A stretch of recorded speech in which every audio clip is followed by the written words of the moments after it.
Hello everyone! Today we're going to be talking about quarantining new fish and why you should quarantine them and what could happen if you do not quarantine your new fish. Also, if you stick around till the end of this video, you'll get to see a couple of cool fish that are in quarantine currently.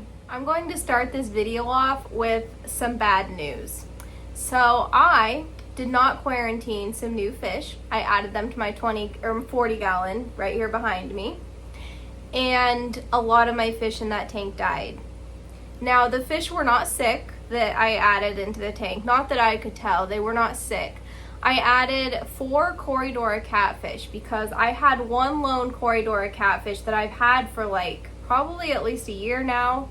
And I keep on buying at Friends and the Friends just keep dying. And for whatever reason, I cannot keep any type of catfish alive in my water. Like, I tried autosynchronous catfish and Corydora catfish, and for some reason they don't survive, except for this one lone Corydora. And so I was like, you know what, I am keeping my tanks a different style than when I previously had Corydoras that kept dying. You know, I have a more natural approach now. I have way more plants in my aquarium. They're filtered really well. Like, I think I'm gonna get some more Corydora because I felt so bad for the lone Corydora. It would just like surf the glass all the time. So I went and got at Friends and I just added them straight to the tank, didn't quarantine them. And sure enough, the next day one died, but it was kind of acting stressed from the get-go. So I was like, well, you know, stress, it can kill them occasionally, like it happens. The rest were acting good. Well, then the next day another one dies. And I'm thinking like, okay, I know my parameters are good, or I thought they were good because everyone else was acting fine, right? So I was like, I won't do a water change because I have so many plants and it's 40 gallon, like it'll be fine. I leave it, right? And then another one dies. And by the time I realized another one had died, I think I was gone that weekend.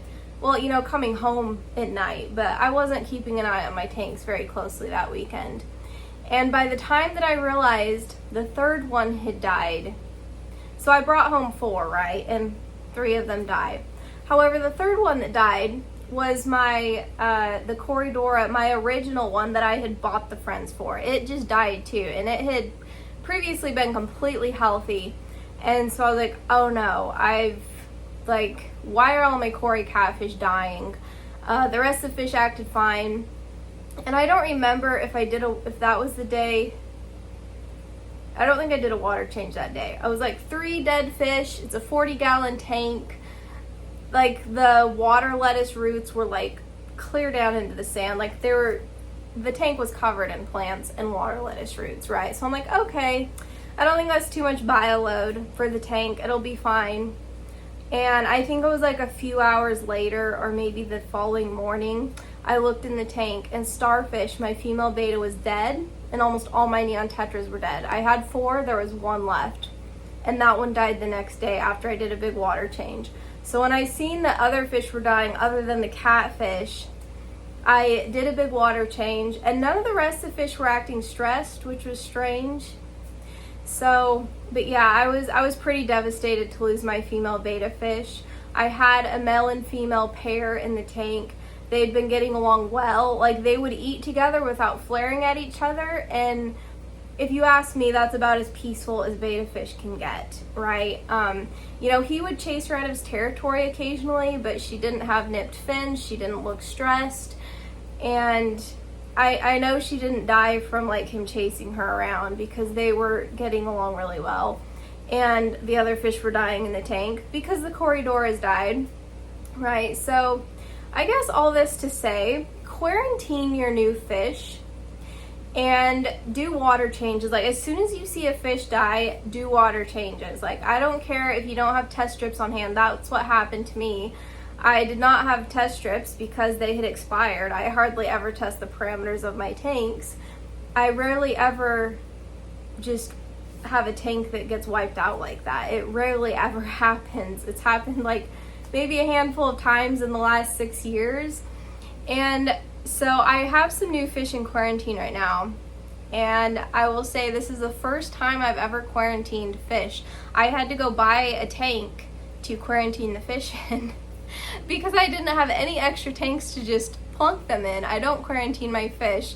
Now, that being said, part of the reason I haven't quarantined in the past is because I would just have like a little tank with a betta fish, right? So there wasn't any fish that it needed quarantine from. I would just put it in its tank. But now that I have tanks that are, larger than 5 and 10 gallons, and I'm adding multiple fish to them, I really need to be thinking about the health of all the other fish in the tank and not just adding more fish to the tank. So that's what can happen if you add some fish to the tank without quarantining and then don't do a water change. That was super stupid of me. I'm still beating myself up over that. That's like the most basic thing you can do is to do a water change. So I did a big water change, and then my last neon tetra died because I just had one left. And so I did another big water change. I did a bunch of maintenance on the tank, which I probably shouldn't have done all the maintenance all at once, but all the fish are doing well. I'm watching them closely. And part of the reason that I did all the maintenance was the tank looked super overgrown and crowded, like just with all the water lettuce roots. And I liked it that way because it gave the betta fish more coverage from each other. They couldn't see each other very well. But since starfish had died, there was no need for that. And I felt sad looking into the tank and not seeing my neon tetras and my cories and starfish, my female betta. So I just went through and cleaned it all out, did some maintenance on it. And then I added some more plants to the tank, and I think it looks much better. And now it doesn't constantly remind me of the fish that used to be in there because it looks like a different tank now, sort of. And I also added some guppy fry. I had some purple haze guppy fry that I added to the 40-gallon. I had the tank that they were in for sale, but no one's bought it yet. And I would not have added the guppies. I would not have added them if I was planning to add another female betta fish and continue the breeding project for the 40-gallon. However, I decided to not continue that. I know for a fact now that you can keep a male and female betta fish together peacefully as long as there are plenty of plants and roots from water lettuce, whatever, right? Anything that can block their vision of each other. They can actually live together peacefully. I know that now. I've done that. They would breed 1 to 2 times a week, which was crazy to me. However, I've not found any free swimming betta fry in the tank. Like, the dad would raise them up until they were free swimming, and then they would just disappear. Like, I would see them like darting around their little bubble nest. They would look so cute, and he would protect them well. But I think once they started free swimming, he would just go build another bubble nest. So it's literally be a few days later, he'd be building another bubble nest, or maybe a week later, I don't remember. I think they were breeding like once a week. But he would build another one and just start another batch of fry, and those babies were on their own. And I think they were just getting picked off. Now, because all the fish died in the 40-gallon tank, it would have been a good opportunity for me to get another female and put her in the tank, and I wouldn't have had all the fish eating off the betta fry. However, I'm not confident that the parents wouldn't have eaten them all off, and I felt bad for Kai because he was working his butt off to take care of these betta fry, right? And they just kept dying, and he just kept working so hard. And so I'm like, okay, I know that this can be done, right? I know you can keep them together. However, if I'm going to breed betta fish, if I actually want betta fry, I need to do it the conventional way. Doing it the unconventional way was fun. It was fun to see how the betta fish interacted with each other. But if I just really wanted to raise some betta fry, I will do it the conventional way. And I'm not planning to. I thought about it because Kai is so beautiful. He's like my favorite betta fish. I would love to get some fry from him. But I think like our place is up for sale right now. We have showings, and I don't really want to just set up some like breeding tanks, and it's just kind of an eyesore, and I'm busy with other things this summer. So, maybe next year. I don't know. I'm not planning to breed bettas right now.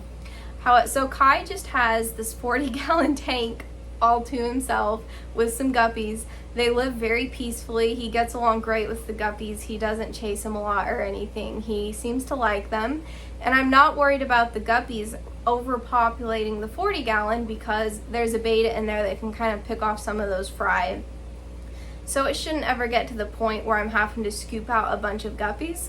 So it can just be like a nice tank that, you know, has the centerpiece fish, which for right now it's Kai, my betta fish. And then it has the guppies that can just swim around and look beautiful. I love watching the purple haze guppies. They don't have a lot of dark coloration to them. They're kind of shiny. When the sun hits them, they look beautiful. Some of them can be kind of black, but I don't know. I just think they're a gorgeous, simple looking fish that they just keep reproducing, so you just keep getting more in your tank, and I think they'll be great. I feel like I'm kind of rambling at this point, so sorry. I know some of you guys were sticking around to see my new fish that I have in quarantine. The new fish will go in the 40 gallon once they are quarantined, and I looked it up, and a lot of sites said that you should quarantine fish for 2 to 4 weeks. But I don't know if that's like fish that have a sickness, because these fish don't seem sick. They do seem stressed in their quarantine tank, so I'm wondering if I should do something about that. I have added plants to the tank, but it's just a bare bottom tank. I'm not going to have a bunch of sand in a quarantine tank that's going to be getting broken down every time that there's no fish in it, right? And I've added a hide in, and now let me show you guys the new fish. So these are red tiger platies, and I think they just look cool. They're unique. Bo, the owner of Sunken Ship Aquatics, actually was the breeder of them. He breeds them at his place and sells them in his fish store. And when I seen them, I was like, you know, I do like platies, and these are just like, they look unique. They kind of look like koi platies, or I don't even know if there is koi platies. I think there is, but they kind of remind me of that. And they have the female, especially the male just kind of has a red spawn, and he's the smaller one, but the female has more like tiger stripes, and I wasn't able to get a very good video of her because she is being very shy and like acting stressed. Now you'll notice I don't have a filter on this aquarium, and that's because I'm just planning to do really frequent water changes.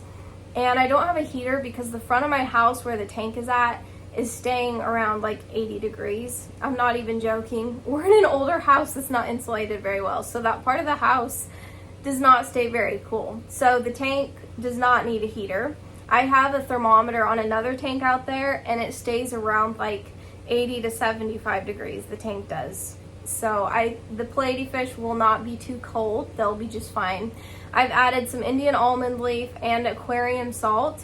And if you guys think that adding a filter would help, like it would be a sponge filter. If you guys think that adding a sponge filter to the platy fish tank would help them be less stressed, please let me know. I did test the water today on the tank, and all the levels were low, but I didn't test for ammonia. But I just got them. Like, I can't imagine ammonia building up in the tank that quickly. Like, there's not a lot of poop on the bottom. I've only fed them once since I got them. They ate the food well, and it was frozen food. It wasn't just like pellet food that's not as good for them to be eating. So yeah, I would like to know your guys' opinions. And do you guys quarantine your fish for 2 to 4 weeks? Like, they act stressed, but they don't look like they have any diseases. I think that's just from them being in a tank that is like less than, like, it's a 10-gallon tank, right? And it's only partially filled up, so it's plenty big enough for them. But there's not a lot of plants in there. There's not a lot of places for them to hide, and so I don't know if that's why they're more stressed. But let me know. I'm definitely not adding them to my 40-gallon anytime soon. I want to see them swimming around and eating well. They ate really well this morning when I fed them the frozen baby brine shrimp. They loved that. So they came out and were eating that. And the male is more outgoing, but the female just acts stressed. And so I'm not about to add them to my 40-gallon and have them die. And with that being said, I think I'm going to end the video here. Thank you guys so much for watching. I hope you enjoyed seeing my 40-gallon tank. It is my favorite tank.